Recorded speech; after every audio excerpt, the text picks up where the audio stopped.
ngai wa bino molobeli Francos aye awa lelo na émission na bino bolingaka mingi ya botu na ngani ya lelo et ozala motuya monalobi eza motuya. Pourquoi? Parce que awa to yambi invité moko na koloba invité spécial parce que boyebi ete mikolo mileki na silaki kosala émission na ndeko na biso moko afandaka na Birmingham oyo adekaraki kazali cousin ya Martin Fayulu. Mais lelo awa na plateau to yambi vraiment neveu ya Martin Fayulu na kotika ye à se présenter parce qu'aye pona kosilisa ba rumeur autour ezalaki kobima o mwana mboka Martin Fayulu aza congolais te, o mwana mboka Martin Fayulu aza sénégalais, misu babi camerounais, misu babi o Keita. Bon, ye azawa ye pena mwana famille neveu na ye propre a koloba pe boko yoka eza kopesa bino po opportunité ya ko participer na émission ba ndeko bazala ba mituna ya kotuna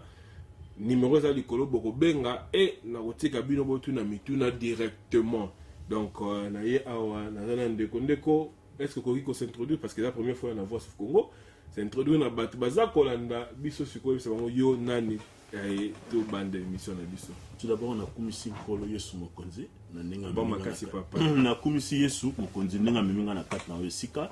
na bi etenyo segoleka na se na loboko na ye kombo na ngai do funa po makambo ninga komo ken la fo to ken kombo na ngai vie zangu nzuzi nazali pasa ya ngwana nazana kombo nzuzi naza na ntimba nanga azala pe na mboka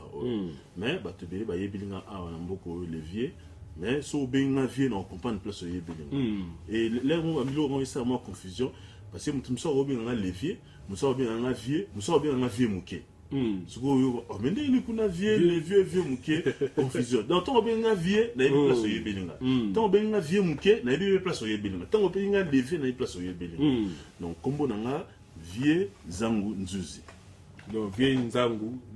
nzangu te mais zangu nzuzi na osenga ba ndeko bozo biso partager mission beaucoup na ba groupe différents pour partager pena parce que ndenge na lobi mission ya lelo et aussi ça makambu oyo tout ba rumeur tout boza ko faire circuler sur internet parce que ba question na bino vous avez que tout na bato ba benga kinga bozo eyano sikoyo lelo a ndenge toza na nzangu nzuzi.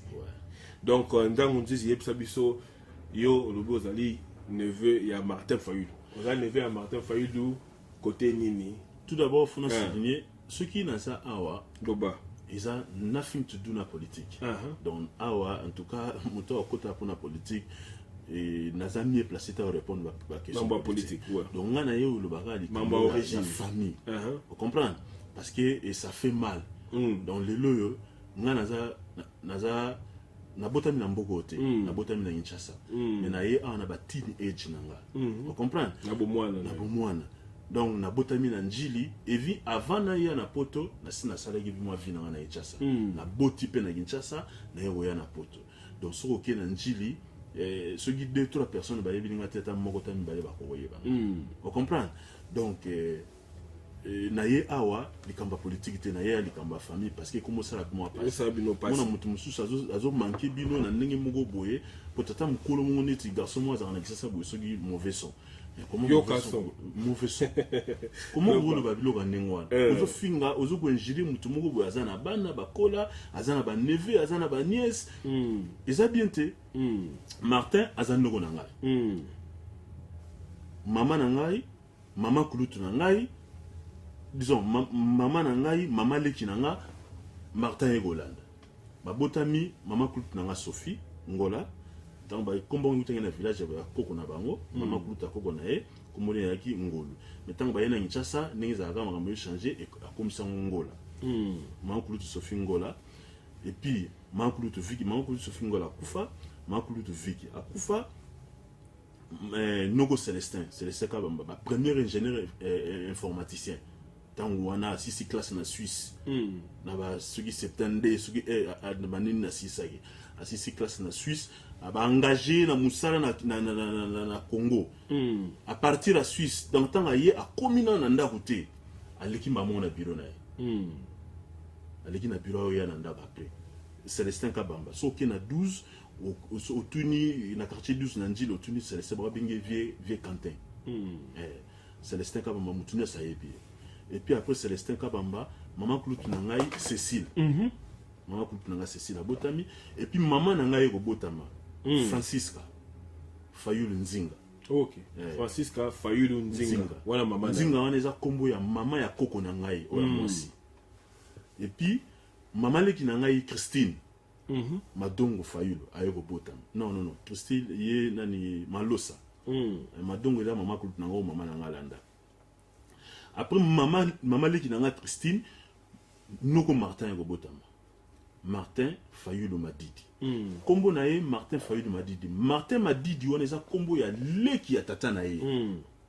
Bana na ye bazali. Donc Madidi eza leki ya tata na ye. Eza leki ya tata na ye. Parce que natanga ki na AFP babaki Mangiaga.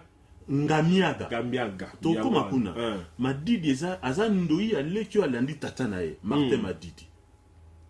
Ozomona. Après Martin Madidi noko nanga Iber. Iber Kaleba. Ozomona. Sikoyo bazali na moi si bisu to yeba ka tezo yo ka lisola après ba kontaga ba akufa tellement zaka na jeune fille amuke bazali ko lobelete donc Iber on amta sugisi li Mohamed na biso pas so to compter maman li Brigitte on a kufate Iber wana batebele peut-être ba ko ba azaki mutu ayeba na kala makasi na ba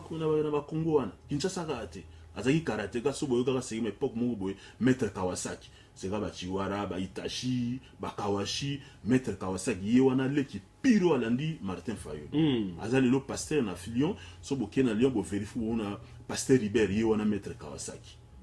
alors Martin aza mutoyo et puis omoni babilo musu c'est ça ezali mo vérité faux le bango ça ba conséquence ba divorce et peut-être que ça babilo omoni ba désordre parce que tango Martin Nongo Martin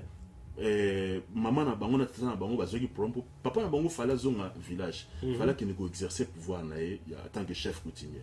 alors bas condition ba chef coutumier na ye na mosi na mbale simba yipenate alors ekotaki moi matata alors il sali siko que ba connaître divorce papa Martin azaki chef coutumier azaki d'ailleurs tout dit mais siko fala qui ne ko exercer pouvoir ko exercer pouvoir wana ye siko fa zonga village azo mosi na bana bakeni alors comme si ngana utaki na mboka na kisasa na moni ba minda bon na songa suna village nange de tambla suna minda boy tout ça et puis na ba réalité wana akokaki ngote et puis si ba désordre na makambo musu bazaki ba koko wana za mamna ngate et sali ke faut ba se séparer alors tant ba se séparer et sali sigo que Martin na ajamuke akepa noko na bango o azalaki noko na bango proche za cousin ba kolaka tellement ndako moko na mama na bango bazaki lokwa ya na leki azaki lokwa leki ya mama na ye akina lemba akikuna na grand frère na Célestin ozomona ce temps wa botame na njili et ça la school temps ba sali séparation na maman na bango azaki na ndako ni na Kingasani en même temps azaki na ndako musu na quartier 12 ba kena maman na biso ba kena Kingasani ba kabuli siko bana non ba kida ki ba parana wa kena na village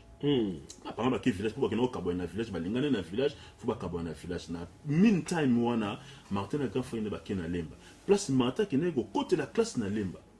na laïki na lemba à côté classe sugi moyenne 0 sugi école maternelle ba bien en terme monde ngwa attend école maternelle et puis attend école primaire donc sugi ça ki ba parents na maman na ya zongi ba utaki Kingasani zongi mo tempo zonga super maman na ba utaki Kingasani ba yokomba siko na njili wana tant ba komi na njili na quartier 12 na kubango et on l'air mo ba tu ba sara ba décision mo eza en vain parce que tant yo lobi ke muto yo azamo na njili ta ko sa congolais est-ce que prévenu ni non soko pour le bandingwana kene na quartier 12 na kubango na numéro 28 soko kene numéro 28 numéro 28 kene kuna ba o besoin la lutte pour ba passer déjà numéro pas ça ok soki au moni kene na okota mpango na te ba oyebisa nga vérité te ba okosa kene pas ba voisin alors ceux qui voisin na aloba vérité soko zu vérité no moni keza contraire na o ba bazoloba oyete voisin na lobi vérité na bomba ke longi tala lobi bo wana peut-être ko ndima mais yo fandika boye na internet non bo benga bo kota bo yor l'origine à Martin Fayulu mais bato bazoko ka ba na bino bo sala ba polémique wa et comment peut ça moi passer comment ça la na moi bienté ozomona Martin tangi première maternelle na première na lemba ayego yuzonga siko na njili tanga yesiko ba parents na bango ba uti Kingasani ba komi na 12 na kubango yayego zonga na kubango ayego tanga l'école à Sainte Famille église na quartier 12 mais école eza na Masina na BKTF so koti okiti mo moke école ezali quelque part école na tili le ezali atangi deuxième primaire troisième primaire quatrième primaire si je me trompe pas quatrième primaire lo mwana mwana après tanga yeko lungwa wana ake kotanga na école attends vous allez faire vérifier ça makambo yanga te faut vérifier parce que ça makambo yanga te bokabola vraiment émission atangi na Sainte Famille école wana masina na BKTF atangi deuxième primaire troisième primaire quatrième primaire après tant sugo tata banga après amikendele na te bako consacrer mais aucun ko exercer pouvoir noter tata bongo suko akome ko vana na ngaba parce que ba koko na biso wana baza batu oyo bakabula ngaba baza batu bakabula ngaba bayaka kisasa va baza batu bakabula ngaba so kina ba fa yango mona ti et comment que na venu wana na ngaba pesa komba fayo vous comprendre ayego tanga sikoyo na lemba azouta na ngaba oke na lemba ayego tanga na école ya protestante na lemba atangi 5e primaire na 6e primaire azu certificat na ye aye siko tant koko na biso fois zonga sikoyo na village pour qu'il ko exercer full pouvoir na ye ali siko aye zonga pa mama na bango ali yango na siko aye otanga première année CO na ye ne pop atangi première année CO atangi deuxième année CO là on a mon faisait pour ça m'a formation na botamalité ayo tanga deuxième année c'est na ye na epom tanga longwe wana ayeko kende sikoyo na ngiri atangi humanité 3e 4e 5e 6e ayeko zwa diplôme d'état na ngiri na ninga kende Paris afutanga la classe na ye vous comprenez sikoyo mutu moko na banda babandi ba biloko e kuma pesa mwa kanda mais mutu moko na ye na information tike na kendaki na 12 to na kendaki na ngaba poso ke na ngaba tuni fail ba yebisa ponga na tinda ibatu na tinda ba journaliste ba kenda ngaba batu mais ba zongi te faut ba la biso ba ça mais ils ont attend ba kende parce que d'où tes alaki mission zo ba ke avenir fail les raté mais avenir fayala eza fayala na fail OK omoni fail wana aza muto sakane te poko ba wana prêtre donc batingle mbwa boazo yoke bomba abeta krimbo apanzana abeta nga liso po biso zo chance mo tango ba désordre de kota ka wana na ni biso zo chance au mona été mais na yo mo tango na kuma ina ba âge ba 12 ans 13 ans na 20 nga poko po batutu ba banga so ka koti place ya batutu fwa kiba nga yisinga mais koko ba banga opo na bipo nga ina za fayu na za matata ko ko sakana mais kombo neza mulai fayulu Gérard kombo na Gérard yango zeso kende kombo ne Gérard Fayulu Fayulu eza botama na mboka bateke yango apesa eza kombo bateke normalement eza kombo ambalate OK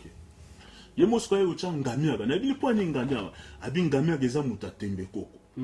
abi eza Gérard Fayulu ngamia ga mayulu mayamukupi ngai po ni mayulu abi koko ngana za mazulu soko simbinga to koyoka solo na ngai te mais soko simbinga a oyoki solo na ngai abi mobutu abetinanga lisolo mobutu abi mobutu ya na bandu na pesanga mbote na pesi mbote na zolongola te abi we mobutu abi tie yo papa Fayulu nga na tambuli na mboka mindele bazobanga nga metene koma na tumu nyo banga tabinga moyo na bango esate parce que tant yo zoki kiboko ndinga na zaki kata bato yo zola kiboko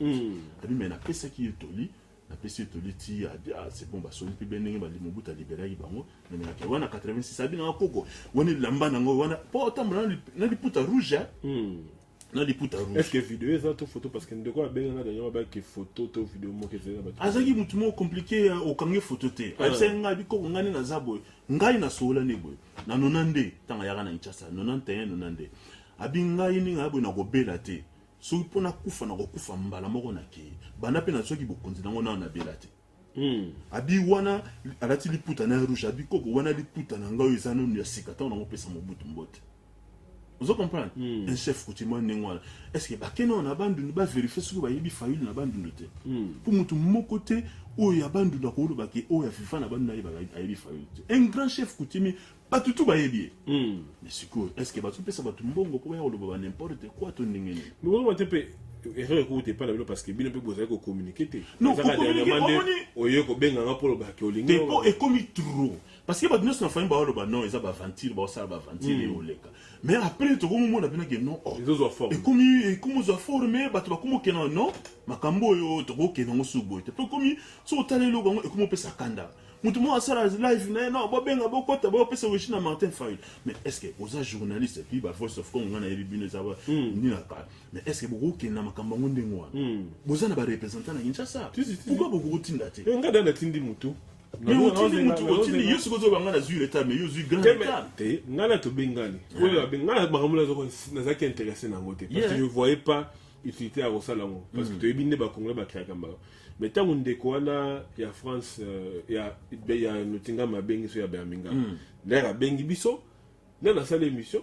ba appel na ko na niveau appel na bato muso baza ko loba ba confiance ka bino donc bato baza ko douter baza belé na bato baza pour baza belé vomi na benga muto ya Kinshasa akende et muto ba okenda ça na ba c'est là ce qu'on appelle ça on a vu ce reportage omoni Tantini Bilabel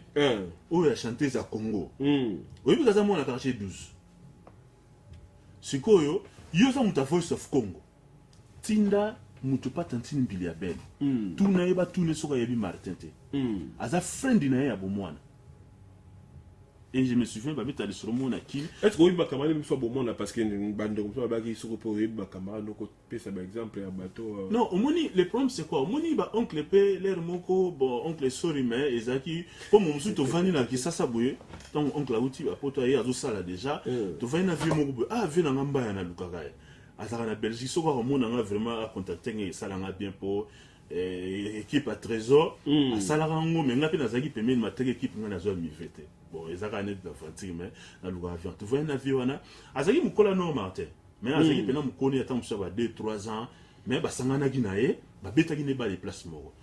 no Martin ye a parqué car na ye ngato vandi boye na mpango yaki po ba vamba ba lu ba tutumbaya pana biso pa koko na biso awa pana bango awa biso de vandi ko na mpango awa ezaki net mo 4 coins moko boye vandi bono mataye a pepe gambote aleki siko tant de tigari viwana Martin bonga koma na mbongo biso ba to bando yamba bande ko pa weba téléphone to yamba si premier était bon to yamba ndeko zela muke pardon to connecter ba speaker pour bande rouge ba bien après bobo ba minute zela muke ndeko allo ndeko loba pesa kombo na yo et tuna mutuna na yo ngai gentil tuna wa ndeko wana allo bazoka yo tuzoka ya ga njilo ngana ga vrai njilo bona ite njilo ngana zolo ba na koteni no Fayulu bana parce que ngana ga njilo na botemi na njili na kona njili donc avec ko pesa na mwana place yango pena bien quoi parce que ngana za la vali na toi na vali pena kati na kiela allez quand mettre moi. OK.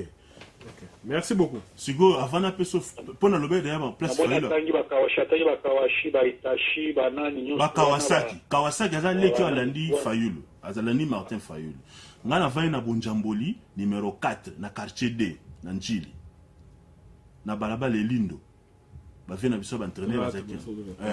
Et puis Martin na Njili avani na quartier 12 na avenue Kubango. Numéro 28. Parce que quartier 12 tawa kabola okampé c'est biso zo pa ngwana tayiba na ngeko yaina ba nini parce que tawa kabola quartier 12 ngana yebi yaina ba nini ya bana yo parce que quartier 12 ba kabola yango na miso na biso to be na okampé siko so Martin na lemba atangaki 0 année na yena première quartier na obi avai na 12 wana za campé tawa kabola ka yango yaina na nini ko yebsanga non to irega wa 1 na 7 bakabula 12 na nini bakabula 12 na nini bakabula mosima na campus wana kote ya nini kuna ezeki na banini yango nazo tuna yo bakabula 12 na nini potanga bakabula 12 ngana na botami te mais siko yo biki ya vai na 12 yango nazo yebisa yo 12 wana bakaboli yango na biso do bolita bakaboli 12 yo avana ki na quartier 12 na nini parce que 12 wana bakabola ki wana bakabola ki wana na neo biso yebi na biso ade yo yebisa mai na nini ya bana OK yango siko na zela to bobenga yo zela nazo sa lo calcul moko simple Martin tanga ke na lemba na 61 à côté classe soki 0 année na 60 donc 70 61 62 alors 63 64 à côté deuxième année donc tant ya kozonga njili il faut faire 65 66 on comprend azaki na njili na po ba maman bonga fa baya na quartier 12 bazaki na kingasani tant baya na 12 ya ko région de mona d'accord kokeno musika tingana tunika ka année na quartier 12 na année nini comme ça na mais aux autres non makambo ngana na bota makita na osa elo calcul par rapport à parcours à muto yozolo bana ngana 65 na bomoi non na botami te sozo tu na 12 na nini yo yebi ane yebi sabiso ane mais yo le dit mon temps yo le dit que après na quartier 12 autres avec il faut y avoir ba année parce que yo le dit au yebi zo confirmer au yebi oh mais yango na sai lo ndeko na yebi ke bana quartier 1 qui na quartier 7 wala za ya quartier ko o yebi bana ki ya ndela tika kao tika ba kabola kala alors le reste on a 8 ba 9 ba 10 yo ka ba shima donc je ko te ka woni après to le on campé c'est ba ko ba pa ko ko jo pa ko to kata donc ina ba jeune donc on a za mo le ka mettre moi na ka 4 na kiela après na toi qui moi na ta na école petite terrain ya toi la ji atay to na b donc ay kinama kamala histoire la kawa shwa kama kwa sawa karate na chine de chine vieux azora wana azora na kawa shwa ba piwa ba masa ma kiwa ni kama zo ka sebu so la pesa na nini parce que nous c'est kaboni na adinga la pesa nete ndeko ayaki na njili yeto iba ata kwa na njili na pare na yi ndeko soko yoki ndeko bien ndenga lobi alobi ke ye na ba ane wana abotamaka te yazopesa histoire à partir ya ba ane yazaki na boy ndenga vivaki na nokone yango nde azopesa histoire donc même pas yango nazolinga na pesa ye à peu près année ni marta ayaki na 12 parce que na 61 ya kotaki na école maternelle on comprend ya nazolinga na sa eloka kili po na yebi ta ba kabolaki 12 te on comprend na sa eloka kili na 61 ya koti na école maternelle 61 62 aye kota na na lemba école première primaire à côté na 60 donc 63 64 donc une affaire de 65 66 ya zaki déjà na njilwa merci beaucoup on comprend ndeko na te so comprendre ta to benga to za ndeko mususu ko to benga bele to yamba ndeko trésor o benga ki bisope pour ya loba pour na to ndeko mususu allô allô est-ce qu'on le liboso écran pardon le liboso écran trésor image le liboso écran parce que toujours ka voir quand zozonga alors bonsoir ndeko trésor ngai ndeko trésor image na si ba te ba yebi na yebi les très bien mais même ça le ban les vrai ngala na supporter ya Fachi Béton ils ont compté pour la élection ils ont bandi bandakala ngala supporter na ngai IDPS na mta IDPS ba combattant sur ba yebi position na ngai mais boti kama makambo sala wana ya fabriquer ba histoire ya oncle Fayulu Véwana c'est un Congolais mutabandu levé zangu batutu la yebi yawa lelo la yebi te ki levé za ba o bazo koma wana ceux qui aza ceux qui levé par alliance na la yebi te ki levé za a débat ya Fayulu c'est un Congolais il a levé par alliance donc boti ka biloko wana zanga tina ko bimisa ceux qui aza ceux qui mute colonie et ba ina na Londres ceux qui bozo la Voice of Congo yebi les vieux ans et na Londres pe mutu to yebi ki wana za leve ya Fayulu pe makambo azolo bana ya ngaba biso yesu bana ngaba ba yebi mona ngaba a vraiment ngaba yebi mona ba njilwa pia bien ba yebi donc to tika bilo msulu ka ba polémique eza ba vraie histoire eza to tika eza ba distraction merci beaucoup ne ko alo no makambo eza vrai ngana ko tate boyenga ngana pesa position na ngai nous soutenir le président de Fachi Azana mais botika ko sala biloko beaucoup fabriquer ba histoire les a faux histoire ils a faux dans la famille to yi makambo sur les zali ya plus na nela mabete na nela ki tribalisme te en tout cas moi na mono ne vous manquer bon manquer vila biso bandundu parce que à 100% mutabandundu merci beaucoup botila biloko wana ndeko na mbi ona oncle na ngai merci beaucoup biloko wana ba histoire ko fondé so yiwa tango yo bamba histoire les gars zo ba ki chef coutumier les a vrai vrai parce que la prouvant on a yebi en mopi Merci beaucoup Trésor. Tobenga ndeko musupa benga kibiso awa to oh babi na ndeko ne par alliance mais ce qu'on va prouver par alliance aux autres attendez balobi ah ça va comédien on va prendre bango to ndeko benga kibiso so ya ndeko kati bon invité bon yo balobi aux ndeko neve par alliance parce que ba commentaire ils ont les kebele nga naza mwana njili nabotami na njili nakoli na njili nabotami na ntona pango na ekola na bonjamboli ntango nomaka ntango uti pota uti betide na sisa ye asali mosala na aosala mosala na ye ntango azoya na bonjamboli na bato nyonso bazomona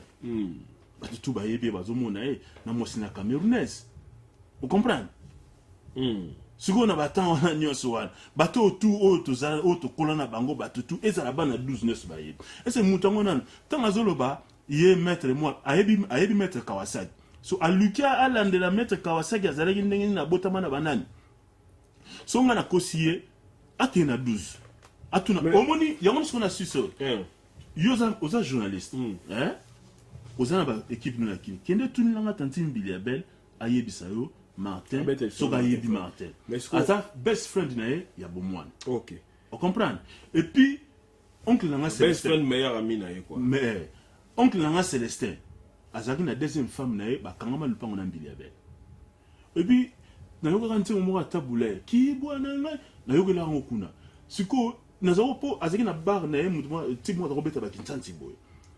Donc na ka mwana muketa na okene place ona na yoka kanti bona tant na yo kula siko na yo yoka sunze monga non c'est retrouvé que na yo kila nzembo wana liboso na lupango wana tantine Charlotte na 12 batnes ba yebie bon nzamba benga ya kufa azaka na bar na ye bar mosala ka 600 makasi na 12 wana na babala bambili ba kangama juste lupango na bambili ya be mais siko batu mingi je vois que d'autres personnes après avoir commencé la première émission ça qui n'a qu'on a bino na msusa bangam balobi comment ça se fait que yé Martin Fayulu azali d'abord moi la chef coutumier tu as bandu na âge na wana ayebi koloba monoko ya mboka te question baza retourner quoi non écoute on les a bêtises na plus de 40 ans est-ce que na bolo ba monoko ya mboka te wana ngana yebi koloba monoko ya mboka te na yebi koloba monoko ya mboka te Martin a botami na Kinshasa akoli na Kinshasa on comprend alongo Kinshasa son âge à 19 ans akena poto et puis faut yeba pege eza vérité ba oncle ba misale na monde te ba mindele on comprend akeki na poto atangitanga ye atangi akomo ayena vision na ye abimi na ye aketi njili peneza kisu mwanda siko kimuno kamboka ngo netinga bona bimina ajine ba aju wana ga siko kimuno na yebi lo bango te donc yango eza lisumu bien que na regeta po na yebi yango te na sala ga be forme et ça déjà netika moi benga biso to yambaye. Allô, Ndeko? Allô? Est-ce que vous à côté écran, s'il vous plaît? Pour présenter, présente-toi après Oloba, là où nous allons à Koloba. Odi, pardon, Odi? N'a pas à côté écran parce que nous aurons eu Kabaïko. Et c'est présenté après. On a déjà. Ezuyokana yoba mama te pona bato bazoloba o Martin te sikobino bozolanda makamboka o bozolanda makambo ya ekolo bo poser ba question na tata moi bo poser ba question e kabona ba question mususu bo mo poser ba question bête bukati yo la congolais te sikobozolanda makaki congolais na ni bolanda pourquoi il faut intervenir parce que nous avons na posa pesa ba éclaircissement merci to yoki to yamba bato baza mutu na retourna pardon il y a zoko intervenir ko gangela bato on il passe na ngai OK allô et puis c'est Kanda allô bonsoir Ndeko pesa biso kombo bonsoir pesa biso kombo na yo esiko zo bengela apoto na mutuna kombo na ngai Monsieur Cyprien Trabou. Nazali Congolais, nazobenga bino à partir ya Kenya Nairobi. Tuna mutuna na ndeko. Non, nazo répondre par rapport à l'intervention bandeko. Nga nazali mulu banara kasaye 100%. Martin Fayulu aza congolais azali vie oyo nga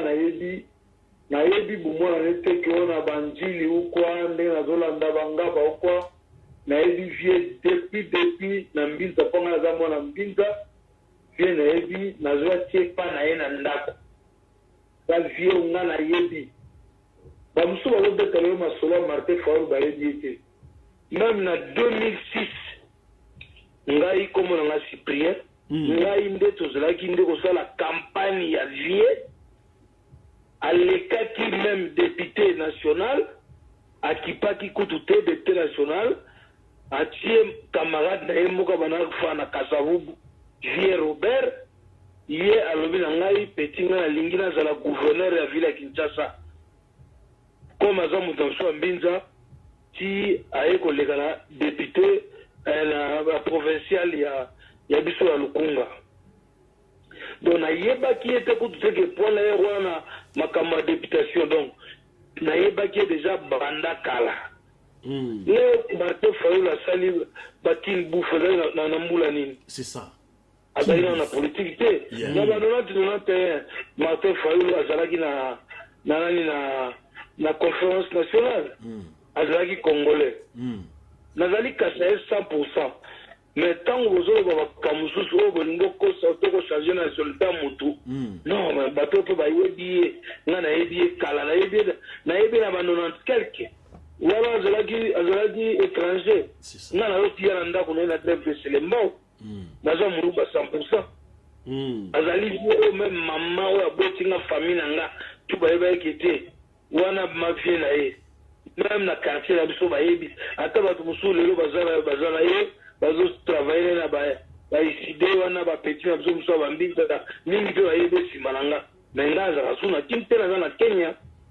azali congolais su oyoyo Martin Fayulu asilika kutu donc l'air balobi ke Jean-Pierre Bemba atie Ada Bombole candidat gouverneur vice-gouverneur Fidel Babala tozali ngai na Martin Fayulu na matanga ya ser na ye akufi na Kasavubu na veni Chikapa atiki ngai ya kei alobi na ngai yozwa bana mbinze bongo matsabango azali congolais te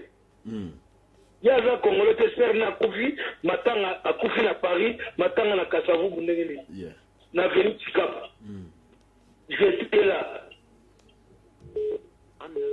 Merci beaucoup Ndeko pour la contribution. Merci beaucoup. On comprend le mot. Merci Toya Mindoro monsieur, merci beaucoup. Allô? Allô? Oui, allô? Allô? Allô, Tozo Kayo? Nazadi na Voice of Congo. Oui, aux Anakati Voice of Congo. Mama Loba. Ah, c'est na Voice Loba. Bazoloba Martin Fayulu azali congolais te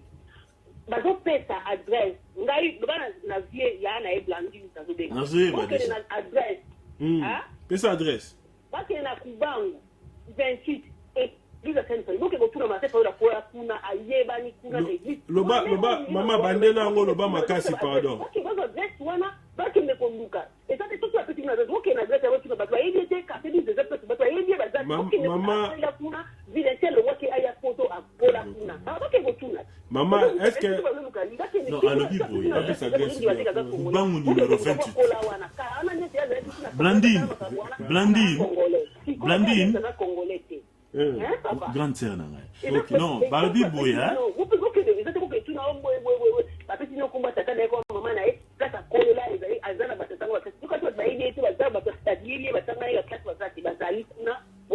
Non, une famille déjà est je comprends. Merci beaucoup, grande sœur. Merci beaucoup, grande sœur. Merci beaucoup. Oui, puis là, oui, bande ko moni makambo esalaka. Là, bozako tambwisa makambo. Il y a mutu et azana ba famille et touchaka ba famille abantu. Là, moto ye ba rappeler que lettre au sama makambo susu peut-être au salango par malice, au salango pona ko entertain to bengaka awa. Makambo soki pe zu moto kendanga et toucher ba famille bato bino mozo kande ba sœur bazo réagir donc ils ont au moins touché ba makasi mais ba si ko pe s'adresse na bande ko tu bozo na bande ko kuna o boza kana ba doute botinda bande ko na bino na adresse na ba kende parce que ndenge ne va le benga ndenge na miyebi na oyamba so mutu so tia ko yebisanga Martin Fayulu parce que pour nga le autres zo clôturer yango awa et si na pesa obi toza oncle na biso mo cousin ba mère na biso Sami Matobo Sami Matobo azape mutu mo atravana ba velo ambo ba nini tout ça ba azana na Paris wana maman na Sami Matobo na maman na Fayulu donc Sami Matobo obenga maman na Fayulu maman kulutu parce que Sami Matobo pas aza congolais te maman legi na nga bébé azana na Paris mobali na bala ya na poto membre ya ba membre ya Zaiko de quoi France zo benga allô allô allô oui allô ndeko pesa kombo no loba oui mutu no zana loba tozo kayo bino bozana en direct sikoyo tozana en direct papa ozo nga biso na direct tozana en direct loba papa maintenant azomona bino na telefone naamona bino te ndenge oloba te mokota ozobenga biso mpo otuna motuna mozoyebisa biso ke ozomona biso na telefone tozomona teke eza na sens te tuna motuna na yo bato bazoyoka yo oyo azotuna ndeko est ce que okotuna olonga mpe pembeni ya écran nao parce que tozoyoka baekozonga tuna motuna bato bazoyoka yo papa d'accord nga nazobenga bino nazoyoka bino sikoyo naomona bino nde boza wana lobakasi mais longwa côté écran longwa côté écran po ba ekozozonga ndeko bakestion wana nyonso bozotuna wana eza na ntina te ngai kombo na ngai Kadim Bangala ndeko longwa côté écran parce que baretour ezozonga pardon longwa côté ya télévision longwa côté ya télévision na Martin Fayulu bino botuna Martin Fayulu nationalité na ye bongo ya Jeannette botuni eze pourquoi ndeko biso ozoloba makambo bayo mutu atuni nationalité te bato baye ndeko neve ya Martin Fayulu aye po aloba makambo ya Martin Fayulu tosisa makambo soki oza na motuna ya kotuna te bato bazobenga topesa bango te ya kotuna to totika ndeko a s'expliquer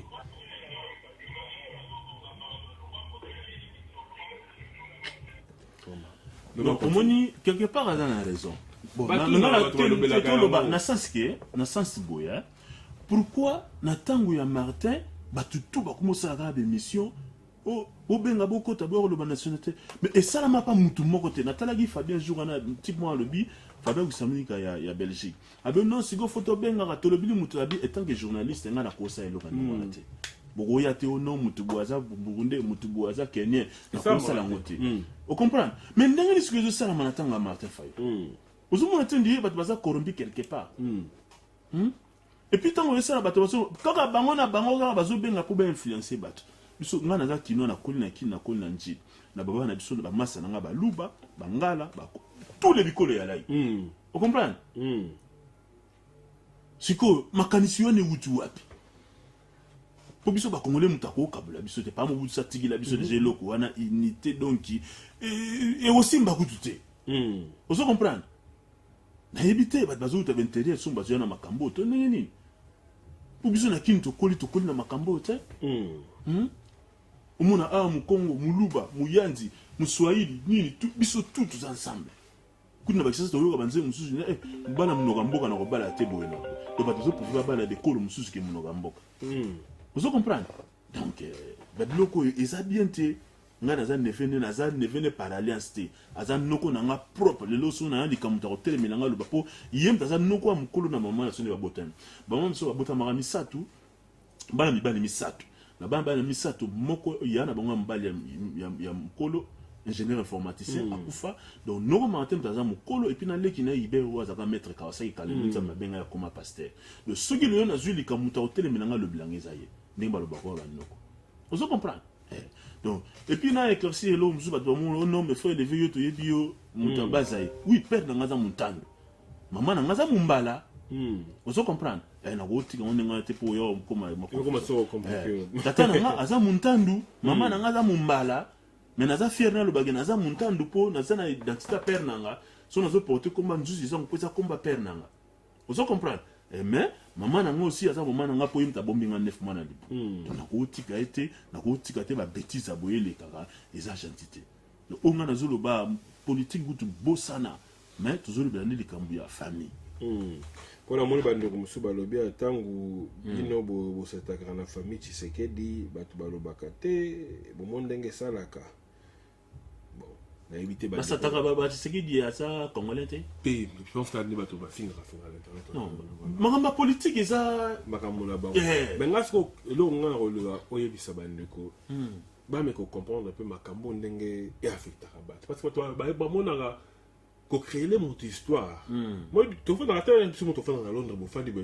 fandi on ndako. Moi créer l'histoire ba bimisi bo etambo lipe moi ba tu asepe non. Ko créer les montes histoire o les vérité ça ndenge ni bino affecté bino ndenge ni pour me comprendre. Non mais ce qui est comme ko déranger ba tu bo c'est que mutana sala maman na lisumu. Po yo sali kambo yo mo metale affecté ko ben. Oui combien et ko cha bango na mois d'août pour le lopinga oh fait le vidéo bon infiltrer bati na musique anzambe donc ce qu'on a na congolais te tano ba biso tata na ngamboko na mboko na bango komone kombo na ngo mvunzu musi mvunzu mama na kombo mboka na bango kibwadi wana mboka mama na bango mboka tata na bango kombo na ngo mitimitano ce ko ba kende ba luka kibwadi ezala te ba luka mitimitano ezala te so bo komi na ba niveau wana boyo ko pesa biso ba réponse eza wrong eza contraire na autre le ba wana peut-être celui ko changer mais ce que ça na internet eza buzoba mais makambo sala bozo ko affecter ba vie ya bato ngana uti musala si uti musala faina kenda ko benga kingai nazala écoute pas quoi faire alengaka kende mais tu insister na ibise que il faut otikala parce que les solo non et touché que il faut aussi ça parce que uti musala qui vraiment fatigué. Mais n'habiter tout ça là pour une fois pour toutes makambo ici là parce que ils sont en sens ils sont en sens te makambo bele important na photo to ceux qui ngana zaki congolais na mboko na women na mboko plus de 20 ans mutune sanga yeba ke non aza congolais te donc Martin aza noko nanga ya kolongola te ya kobakisa te ya makila vous comprenez aza noko nanga ya kolongola te ya kobakisa et toze belé maman so abotami bana basi belé bana balika misato vous comprenez imaginez ce que bana basi maman ku nanga botie belé wa liboso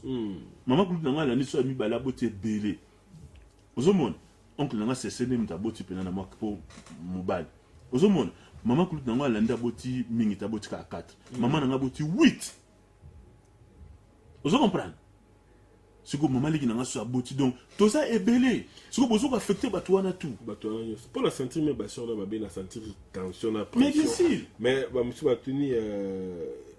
photo à famille rose na photo à famille mo pesa biso après parce que si na photo ya grand-mère pourquoi on a vu ça na un peu mobile ça un peu compliqué et azora photo te donc azari mystique donc imaginez good ba mère na so ba ko banga ba opousa même pembe na été amonaka babi tata so po bengi tata so pousa pembe na tata a rolia vous comprenez donc azaki compliqué donc on a photo à famille ou on a photo ya maman aboti maman na ba mère na biso kitoko Thérèse Nzinga vous comprenez photo na ezali donc na photo ya koko nanga siko na mone bat musu ba salondo bat musu babi Marie Ntsaka ba musu babi Marie Ntsaka bat musu ba ka ba so sala ba eza ba ventile nde na loba inga ba benga na vieux le vieux nini kombone Marie Ntsaka mais o mutasuka to yamba poto clôturer parce que elle comme pousse na vie il faut que ndako allô bonsoir. Bonsoir. C'est présenté le bas. Intervenir moi. Ouais, intervenir de Koloba. Intervenir moi, ok. On a bien vu notre partir à Luanda. Comme on a Platini. En fait, on a le baboué. Au moins, ni Babilo Moussous, Congolais, tout comme on bimisa, tout est même pas. Ils en ont pas tout, Bazaba Congolais, ou ils ont qui baillé bani. Il y a discuter tout même pas. Exactement. Ba Congolais au mususu pe ba yebanité na Congo na bazali ou éviter ko talika yo moko bino éviter ou azaka Congolais ou pe wazala kawana ba lobela ka même pas mais les Congolais d'origine boulinga ou lobela on ka toujours couper en polémique pour qui donc je regrette beaucoup plus mes émissions mususu na ba mususu ya ko diffuser ba makamusu les armatina. Merci, je vous remercie. Merci beaucoup. Ouais. Donc on a si c'est le quoi. Si c'est bon. Comme on a Marie Ntsaka. mais et comme il est mon temps on kinde ba comme ils changer pour oncle na biso Célestin azora pe kombo na ntaka comme ça on est au lieu pas pour ça on ntaka ba comme on tchaka vous comprenez Maria wana ndenge zalaka kombo Maria moni ba msusu neti nga kombo na nga vie ba msusu ba Olivier ba msusu Levier ndenge ka ba Olivier c'est ça Olivier on yebinga ko yebinga en Angleterre mais muto yebinga ça ko ben nga vie msusu ba ben Olivier vous comprenez c'est ça donc kombo na ye Marine Chaka mais et comme agi Marine Chaka ba kombo ko benga ngonde ngwana ils ont le Chaka ba Chaka ba msusu Chaka Congo ayipsanga kombo na Chaka Congo mais ngana bien Saka Congo Saka Congo vous comprenez ils ont donc confusion exatée. C'est bon. Confusion exatée. Je pense que même Batumso va commenter que les Angunda m'ont préparé. Donc Bazono va bon obe la kissini. On va prendre la kissini. La kissini solo beti. Et les convaincants et Kotiba Angunda préparé. Donc ceux qui les Angunda préparé comme on a vieux zangu, les vieux zangu, ba mninga wa tokola wa bien nga zangula. Bo zwa kombo na ngabo ke na ngona njili na quartier de na bonjamboli. Bo tuna batu wana mutu azanani et puis bo se rense pour nous Martin Bayebi. Bah, il est bien avenir là-dessus. Vous comprenez? Et puis, ce boulot qui est souka, tu as sous tout après Oyo, tu as sous tout. Allô? Allô?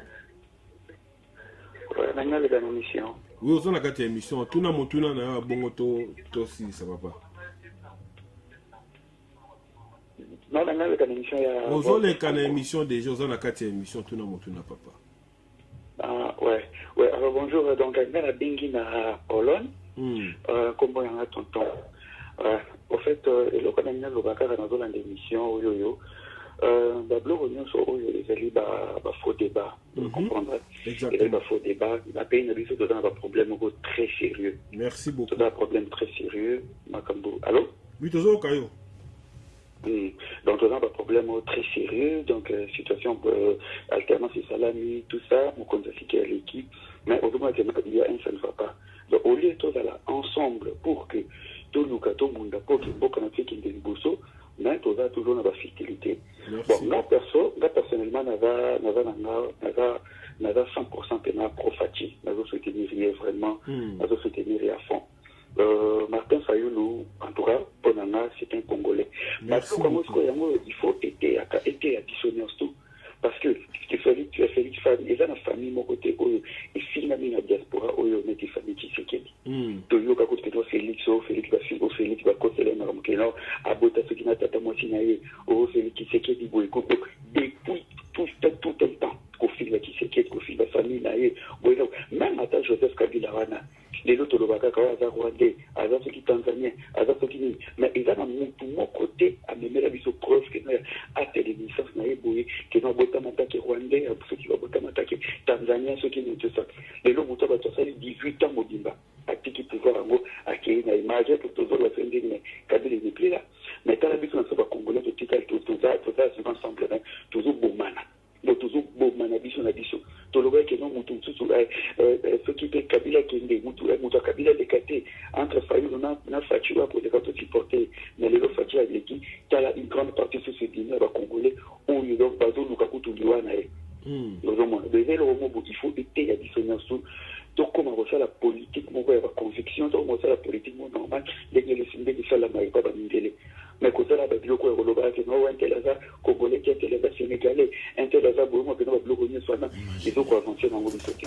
Et là, c'est une ligne de qu'on a vu ça avec qui, à vous va expliquer qu'il fallait que ça enquênaille, tout ça, mais famille qui sait qu'il dit, Talandeng et Fingama, mais aucun jour, un fils à Tshisekedi dit, des comment Tshisekedi a le cas à s'expliquer. Tu vois que ça fait mal, parce que tu comme ça, Tshisekedi. Depuis Tshisekedi a papa, tu n'as pas moi, mais ça la vie se passe, il n'a pas de tous les noms. Malgré tout combat, à ça là. Mais les autres, tu vois comment tu bafoues, tu crois que tu vas traiter, tu vas boire, tu vas t'accamoler, Merci beaucoup. C'est une leçon, et tu as vraiment dissonné tout, et tu as habitué de tout changer. Merci beaucoup. Ceux qui ont ça la politique, mon rôle, il y a normal, il y a ma conviction. Et non, il y a la gloire de Congo, il y a la gloire de Kofinga Nakao, qui est italien, ça nous avance sans rien. Merci beaucoup. Merci beaucoup. Merci beaucoup. Moni lo ndeko alobi. Moni tomona baloba mabe ba Félix bazofinga ba Kabila vous comprendre mais il a fallu les a le quoi exceptionnel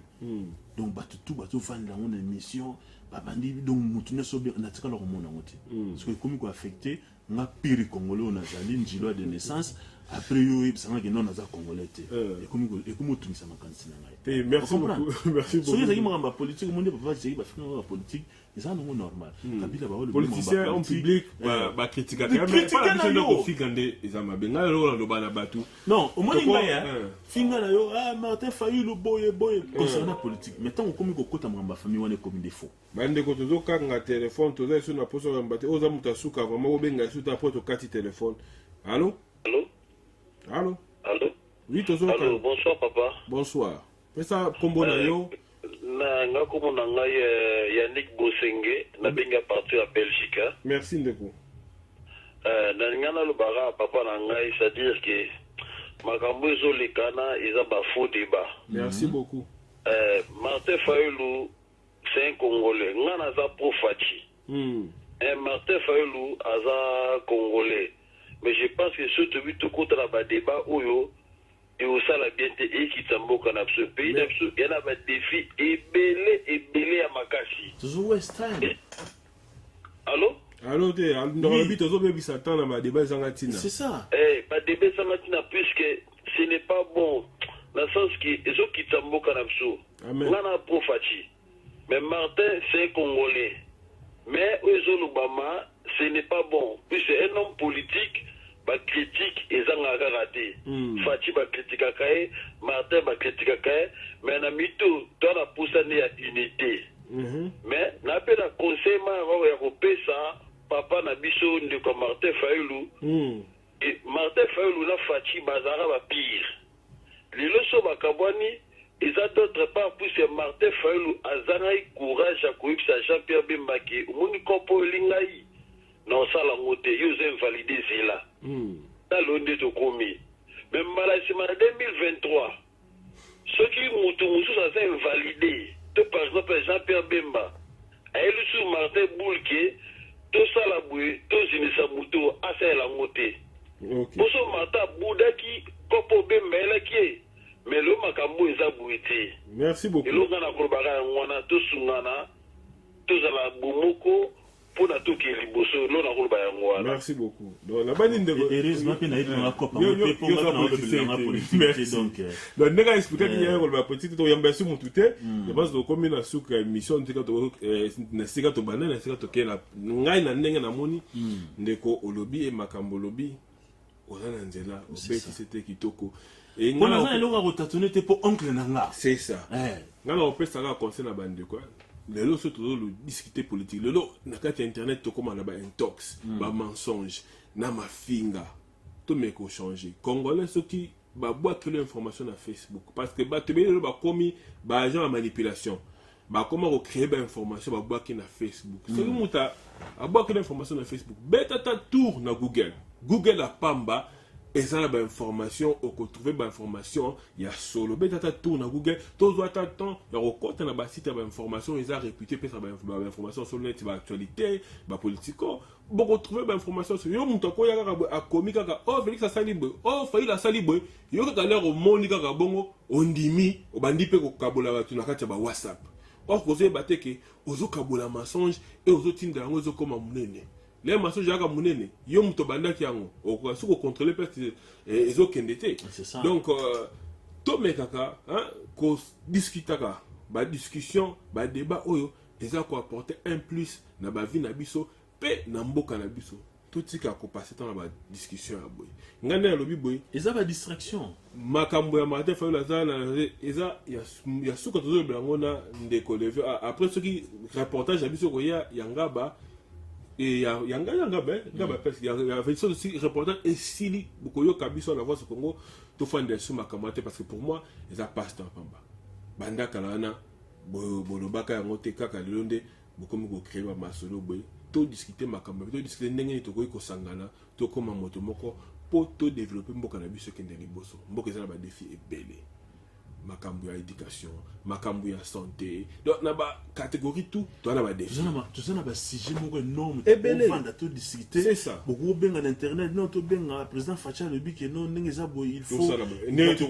enseignement. To ça la ndenge nini, to sunga nini est-ce que to contribuer pour to chaita mo pas rien. Vous savez le benga te? Quand ko finga, ko swana. Bon le makambu ko boyeza na tana bazo discerner biso santo yeba.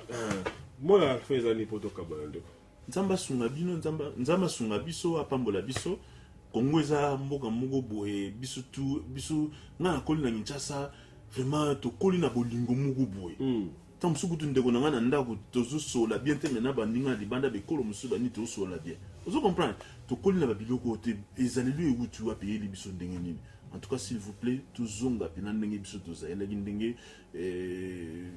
moko na biso to yebelian babilo eza ba distraction ezo na biso na lo monter parce que batum so ba ozo pena journée mbimba ka fayilu mais ils ont ça na yo le personne pour ça na ka Facebook non eza ko question na te moi l'air moko ceux qui bazo critiquer on fayilu na bakamba politique eza non normal et ce sont certaines personnes ils sont payés pour faire ça. Oui, ba fouta bon. Ils sont payés pour faire ça. Ba fouta bon, mais attends ba fouti yo. Mais ko toucher famille à mututi. Ko toucher ni mwasi na ye, ko toucher ni bana na ye, ni ba neve ne ba nièce na ye. Mais toucher critiquer politiquement critiquer ba action politique mais tant que la personnalité boy. Fayulu sénégalais. Mais nam na moni mutu moko ta ke ona na kene na Sénégal c'est une investigation tala pa nini oh papa Daouda numéro 30 papa Fayulu. Na moni mutaye ne loko. Ngai le makambo ebimi. na sana ki tourner le big faut kenda na ba place mais les mauvais bino pe bossa na koti na Google na beti papa article bossa bimaki ezaki ba fact checking AFP ba kenda ba sali ba renseignement ba sola na sœur même ya mata pesa ki ba détail tout ya mona même l'un de comme ça bien na pesa détail mais yeba zaki kaka ko lobanda mais il y a des détails là-bas les gens peuvent aller chercher sur Google au lieu il y a ko sambrier ko ya ko banda ozi eloko au kaboli ozi eloko lokuta au kaboli on les a débattu donc c'est un peu bongo non mais bino siko le problème c'est quoi yo on a investigation ba tumsu ba salagi mais tant yo pe bono sala mais si on a la tindi mututi mais au tindi mutu na reta parce que ngai na zaro ki pe ngote et puis je explique bien ma kambo mais c'est pas ndeko musu kana tagi mission mo lobby à Mike Molowai na France donc on a eu qu'on a bêtise Hollande ba toilette pour vous comprenez so bolandi bango donc avant d'ika liboso ordinateur na ye bobandi ko créer makam mais yo za journaliste soit disant que oyebi musala ngotangina mais osali effort ni kali bossa laptop na yo ne vandi boy ali babu bondelo ba. Il faut comprendre que beaucoup de gens aujourd'hui bazwaka tenter à aucune information et mais bah tout à son va créer des informations pour nos avoir vu sur YouTube. C'est comme ça. Et comment marcher pour la même le fanda qui donc ndo msazo le makambo ya crash avion ya président mais oyoka ba biloko lokota za ko le bana kati ngamo na fandi mais na bilo beli mais on peut source c'est comme ça donc ngala ko conseil na opesa bino famille bolanda pe makambo non et bakam to ça fait longtemps bandi o makambo ezaki moi kara mais siko to moni ki comme en plein je connais les monde de quoi le bi bakabila tam supo mona bon parce qu'ils ont mona peta mususu makambo ba pesa na ngalo on sait jamais mais le quoi ba défendre ngo pété ba tika ngo peka ndengwana et kenda ndenge non c'est normal on se comprend merci beaucoup de c'est ça ndamba pambola yo na sepela ndengo sile ko ya bandeko bosi ko yoka oyo c'est na bino voix au Congo bandeko même ya SID ya la muka même pour bakanza voix au Congo ya fachite ile peste voix au Congo eza batu on a fait na kanisa bon on a kanisa bongo mais eza batu yo sila yambia out so kina lo batu so bandeko ya SID to la muka boza mambo ko loba contactez mon numéro eza wana muto ko empêcher bino azate donc on pas mbaza mutazo na émission na sans tabou oyo achango na makamula bango ya fachi beto donc ye achango kuna pena makamula mais so bolingi bo ko loba bata décider la muka moi je suis là contactez-nous kalami tozo bande émission ya ofungola ba téléphone ndeka bande ko bakota ki de lobo bande okota bande ko la muka be bokota ka to participera tout en nini to ko na mboka liboso donc restez branchés sur votre site de référence sur .net. Abonnez-vous sur notre chaîne YouTube massivement, Voc Info Télévision. À la prochaine. Bye bye.